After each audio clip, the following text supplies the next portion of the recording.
Hi there, and welcome to 15 Minutes of Consulting Best Practices, which is a Q&A session for you. And usually it's me and my co-host, Maria Isabel, who I promised would be here this week with me. So if you're saying, hey, wait, David, you promised Maria Isabel would be back. I lied, but not intentionally. She's coming back tomorrow. I thought she was back already, but she has one more day of vacation. So we'll have to welcome her back next week.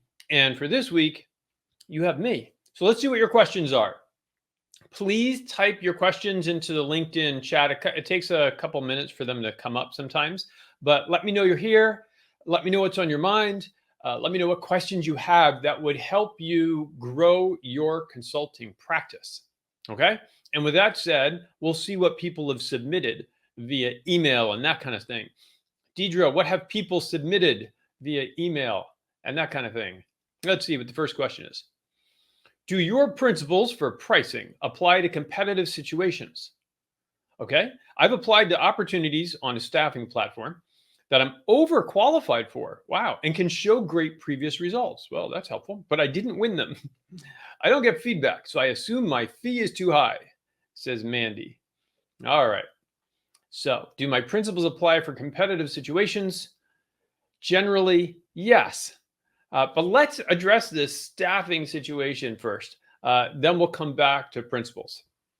So, Mandy, you applied for some gigs, some projects on staffing. I'm not sure because it was taken out. Probably something like Catalant or BTG or Umbrecht or Aconnect or Graphite or a 10X. I mean, there's a bazillion of these things, right? And you didn't win them, and so it must be your price, right? Wrong. And by the way, if you're listening in live, and even if you're listening in the replay, let me know whether you also apply for work on staffing platforms. I think they're a very interesting vehicle. They're a very interesting channel. Okay, but here's the deal.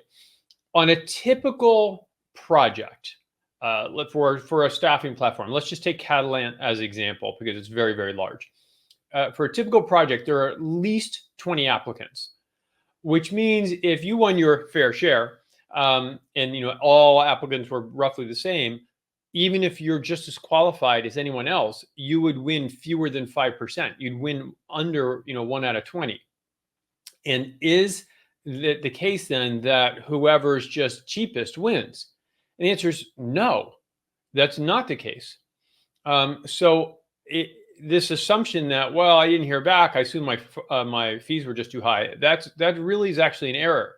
And I know this for a fact because as a firm, we conducted research and did some work for a staffing platform to understand how their clients choose which consultants to hire. And what we learned is there are about 20% of the case, 20% of the time, when the fee was a determining factor, where the client said, no, we went with whoever was least expensive and at least somewhat qualified. And in fact, so that's only 20% of the time. The other 80% of the time, it was not driven by fees. And in many cases, clients went with the most expensive applicant that made their short list. We could do a whole thing on how you win projects on staffing platforms. That would actually be a good thing to do. So if someone has that question, ask David, how do you win projects on staffing platforms? And we'll get into that. It's not fee, it's not price. Often the most expensive provider or vendor or consultant, or at least usually it's above average most of the time.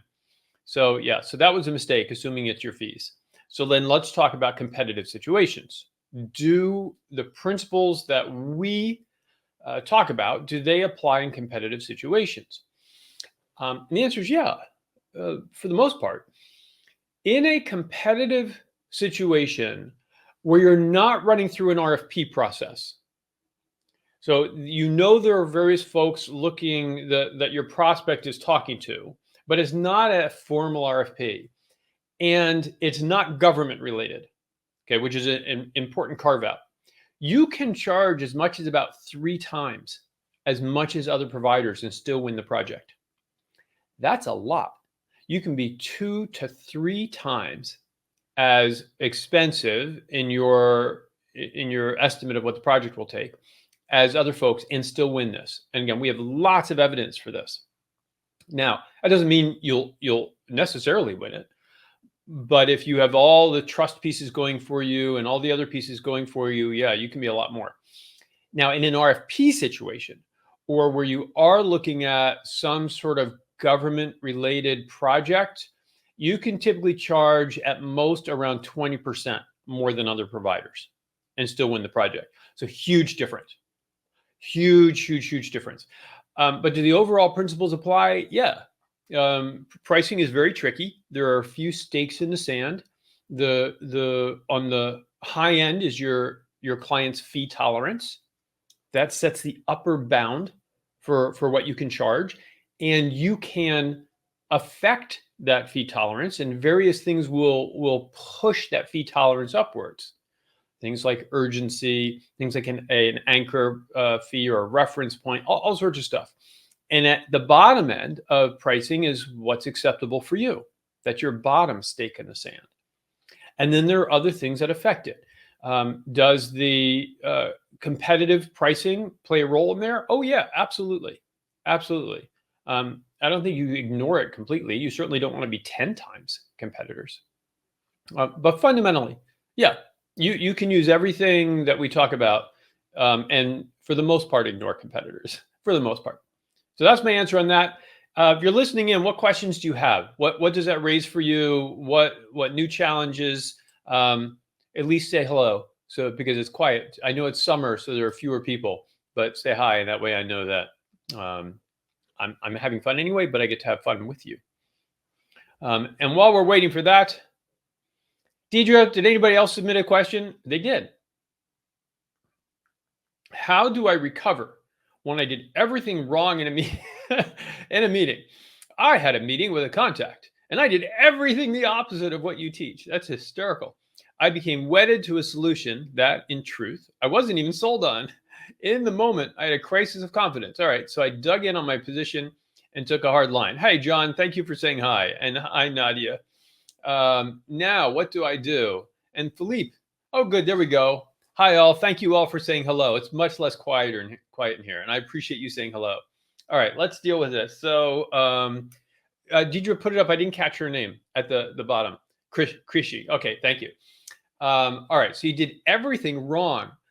I don't believe you. I don't think you did everything wrong. You were in there. You probably listened some. And one thing we know you did right is you recognized that the conversation went astray. And we know that you are aware of the difference between a right side up conversation and an upside down one. So, and hi, Dave. And so you're already doing better than a lot of consultants who are absolutely oblivious to their bull in a china shop approach, or somehow think that being a bull in the china shop and being arrogant and not listening and being abrasive somehow makes them more attractive. So you didn't do everything wrong, I am sure. But it does sound like you dug in on a position that you weren't bought into, which is pretty funny. So before I jump into how to recover, I think it's really important for all of us, for everybody listening, for all of us to understand what triggers us. And Krishi, for you to understand what triggered you. Why did you begin? As you said, you had a crisis of confidence. And we all have triggers that pull us out of our best behavior and pull us into less than ideal behavior. So perhaps in this case, someone says something that challenges your confidence, and that triggers you. Or perhaps it's an overly aggressive alpha personality. For me, I know that personally, I struggle with domineering personalities because it's antithetical to everything our firm, and I personally believe in interaction. But whatever it is, just be aware of your triggers so that you can stop yourself from being triggered, or at least react intentionally rather than whatever your instinctive knee-jerk reaction is to what triggers you. Hi, Preston. I'll get to your note here in a moment. But I want to address Krishi because she said, "How do you recover?" So In this case, it sounds like you said you were dug in on a position, and in fact, maybe your client's position may have been better. Either way, it doesn't matter. Send a "you're right" message. So to your contact, and literally, if you send an email, the subject line in the email or the very first words, if you're using a text or some sort of SMS or direct message, can be "you're right," and then follow that up by saying, basically just naming your own behavior. You say, look, I was totally dug into my position, and reflecting back on it, I think you're actually right in your opinion. And then invite the person to discuss further. So, I would love to revisit this. Are you open to reconnecting and having a bit more conversation? So there's a ton of evidence that people view contrition really powerfully, right? Particularly in the US. I suspect in Canada. I know some of you here are in Canada, so some of you at listening, let me know. I think contrition is also viewed very, very powerfully in Canada. And if you're happening to be in Europe or elsewhere, tell me whether it's viewed powerfully there too. In the United States, you gain actually enormous trust and respect by showing contrition when you've erred, by apologizing, admitting you're wrong, and saying, you know what, I made an error here. And so just naming that will go a long way for you. And yeah, you can absolutely recover. So there we go.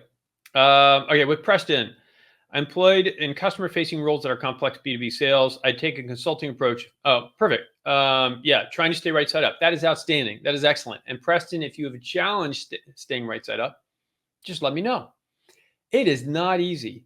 We were talking about this internally this morning, that there are some concepts that we work on with our clients that sound really simple, right? And when you hear them, you're like, that's simple. And it turns out they're incredibly challenging to put into place. And being right side up is one of those. All right, other questions? If you have them, post now. But not seeing that, we'll go into Deidre's magic bag of questions from people who submitted them.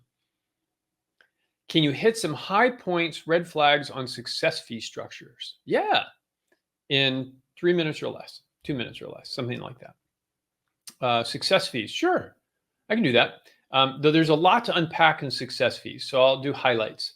Maybe we'll just do red flags.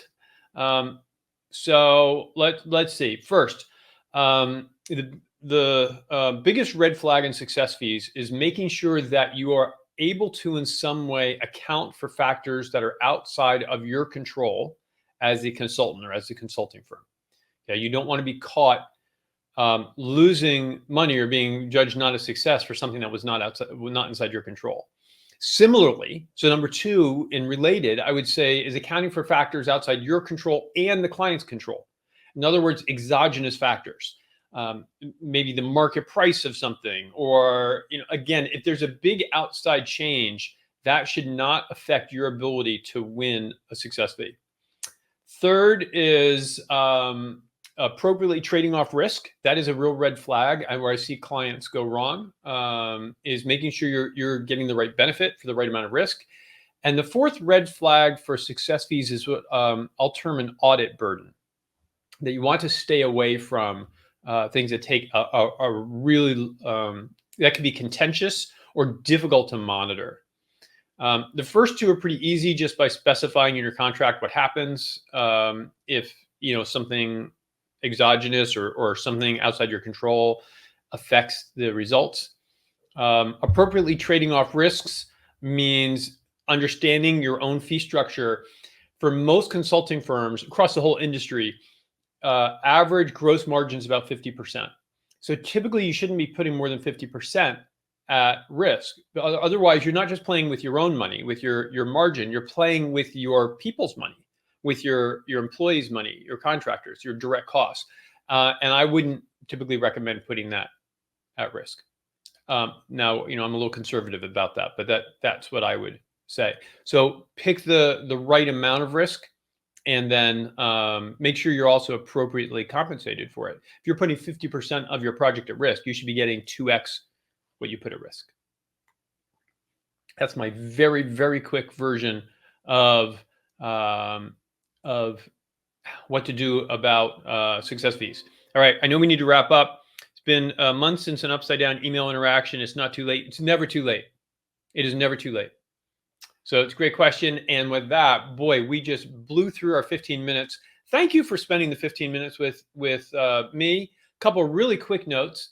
If you don't have it already, David A. Fields Monday Live, which Deidre put up there. That way it's really easy to come back.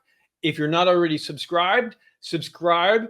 People have been saying the last few weeks of articles have been even better. So just jump on them and read the even better articles. That's it for the moment. I appreciate you being here. I look forward to seeing you next week when I'm back with Marie Isabel. Have a fabulous week. Always remember, as we said, be right side up. Consulting is not about you. It's about them, your clients, your prospects. So give them value and give them kindness, and we'll see you next week.